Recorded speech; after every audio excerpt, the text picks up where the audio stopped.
night, I tell you, Donald Trump gave a really great speech there in South Korea, and the General Assembly there did a phenomenal job, and they referred to him as the world leader.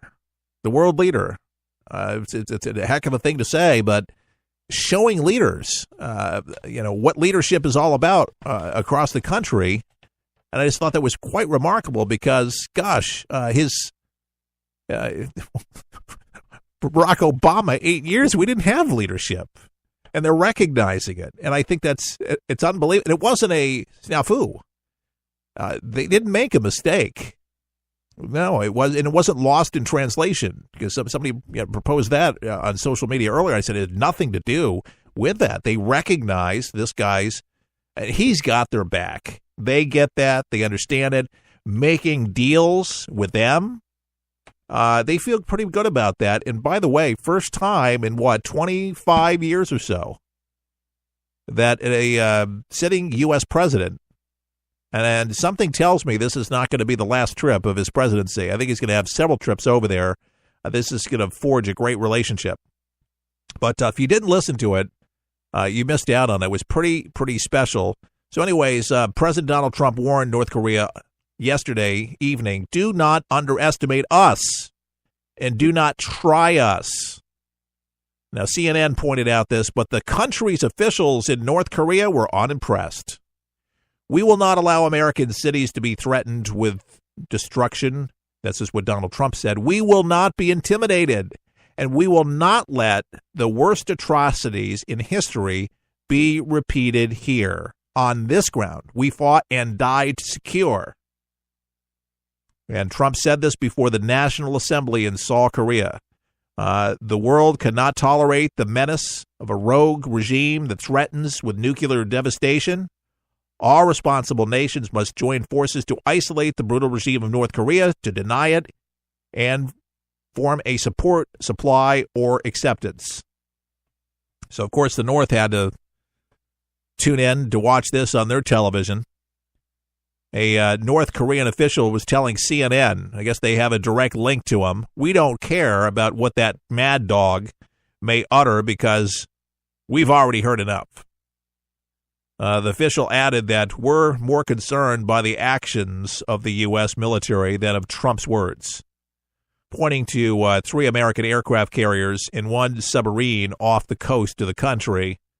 The United States is threatening us with nuclear aircraft carriers and strategic bombers.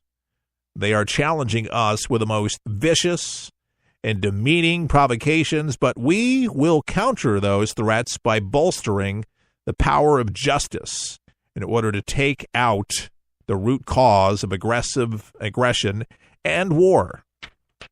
How exactly are they going to do that? It's a hell of a statement. And by the way, they have not launched anything.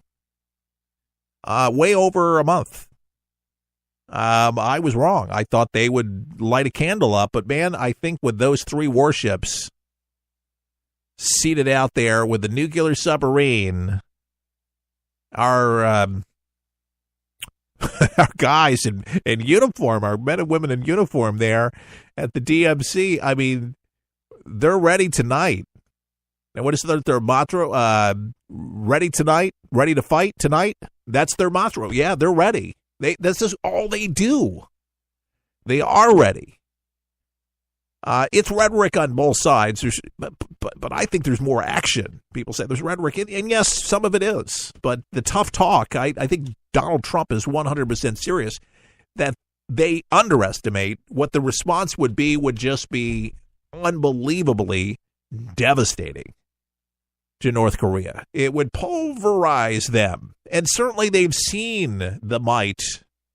They have their intelligence that must tell them, and I hope that some of them might actually be listening to this broadcast over the internet. Bare minimal, the podcast, but to come to their sensibility, stop being so delusional. But the idea, according to the Pentagon, is that they could be, within 6 months, less than a year, from being able to hit any U.S. city at any time that they want if they progress with their program, which that's what they're working around the clock to do. That's what they want to do. And if they're not stopped, this could be very, very dangerous for anybody in the United States, anywhere on the planet, practically anywhere. They already got the ICBM missiles and nuclear capability.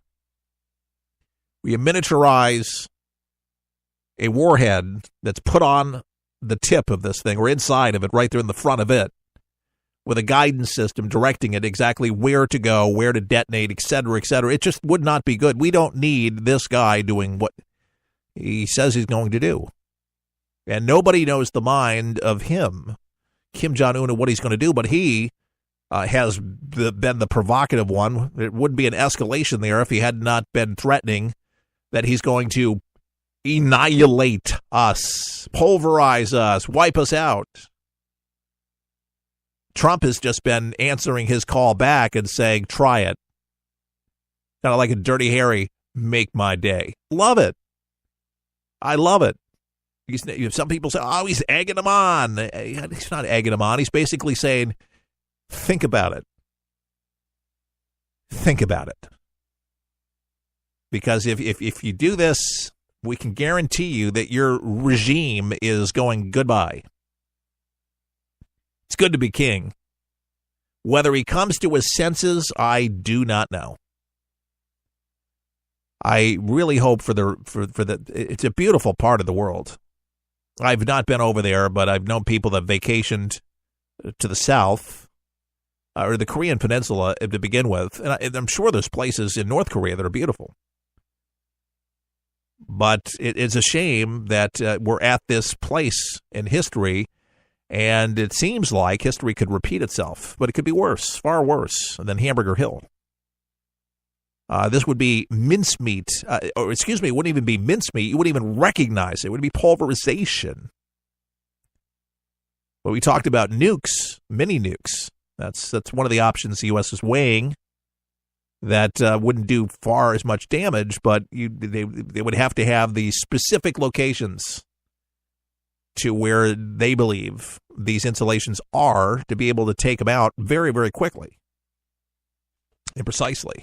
So they can't launch any of these things, and hopefully they know exactly where these things are. But it's believed that they have stockpiles of mustard gas and nerve agents and just all of this stuff. So I just don't see this guy changing his tune. I just don't see it happening. I'm sure he doesn't like the sanctions. I'm sure he doesn't want more of them from Washington, cutting them off with his Swiss cheese that he really likes, because the dear leader likes Swiss cheese and beer. That's like his two favorites. Loves American films. Didn't like the interview with Seth Rogen. Hated that one. I thought it was pretty amusing. It's sad because these people are delusional, and for those that have gone over there, like I don't even want to mention his name because he just makes me sick, but basketball players, you know what I'm talking about, the guy with the funny hair and the earring. Oh, man, there's such prosperity there. He's so good to his people. Actually, in the movie, they show how they put fronts of stores that don't have produce. They don't have all these luxurious meats that they put props up in these stores to make it look like. And it's stacked against you, man. 80% are in starvation mode over there. They don't have it very good. There's but just a few of the population that's in the big city that work for the government and serve the dear leader, because these are the ones that have been handpicked. As not being degenerates. They're all handpicked. So there's nothing fair about any of that. And then the gulags, not to mention that. But I am glad that Donald Trump called out their atrocities and their human rights, because really these particular things alone, in my opinion, should be full grounds to be able to take the regime out. United Nations consensus. The United Nations knows what damage They've done how many millions have died of starvation because of this guy, and from the Kim Uns or the Un family from decades and decades back. They have done this to their people. They are evil incarnate, and to allow these people to continue, it's not good. And I think if we do something, it'll send a nice message to anybody else, like China, because they have some pretty damn terrible baggage that they carry, that they treat their people very inhumanely, and many times as bad as what's happening in the north. Just not to the numbers that you're hearing, but they do have gulags themselves, and the slave labor is just terrible over there. It's just terrible. It's better in some ways, but remember, it's a communist country. Yeah, it depends on how you look at it. I suppose that's true. Some people say, I've been over there and enjoy yourself. You love the culture. The people are sweet.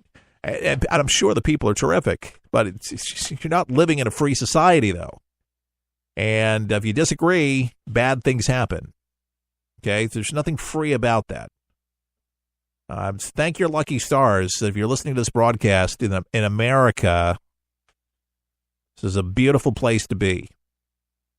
Beautiful place. So whatever. He doesn't like Donald Trump warning that try it with us. CNN reporting the officials in North Korea unimpressed. I love what Donald Trump says, though. We will not allow American cities to be threatened with destruction. We will not be intimidated. We will not let the worst atrocities in history be repeated here. On this ground, we fought and died and secure. Anybody that fought in the Korean War, and you're up there. There's old timers that remember it. We remember Hamburger Hill.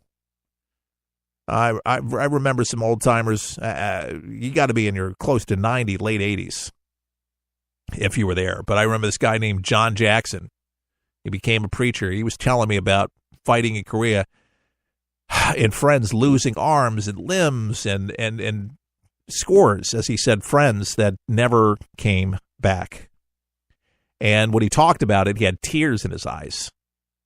Tears. Tears. And it was very livid. And, there's some movies now because of CGI and special effects and things like that. It's amazing how they can recreate the climate, if you will, of what theater looks like, war theater. It is amazing. You can feel it. You can experience it, in movies and like that. It's tough to get through some of the movies, but I watched some of them that are, in pretty good context of what happened to give me an idea of what our men and women go through. And appreciate it and understand what it is that they had to do to further freedom around the world and not just here. And that's something that we do and we need to continue to do. And I wish that there was more of the push because the Washington Post had an article last week talking about the atrocities, talking about the gulags, talking about the inhumane treatment of people locked up and the lack of health care, lack of food, and all the things that they purport of saying how wonderful they are to their people. That's a bunch of malarkey. It's a bunch of BS that the UN should be cracking the whip more, talking about the things that they need to be held accountable. And this guy for crimes against humanity. Why aren't we just going after him for that alone? Why isn't that even mentioned or embedded?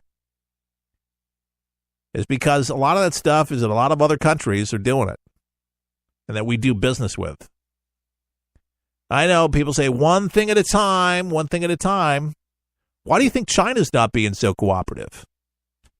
Now they're going to have some kind of plan, but the refugees issue, they don't want to deal with it, so they're going to have to be smart about it. Somebody's going to have to sit down with him, and if he wants to sit down, there's experts that study Un and his regime and his mind, and they claim that this guy is so close to being able to do what he's been wanting to do that he is not going to be able to do this because this is a family legacy.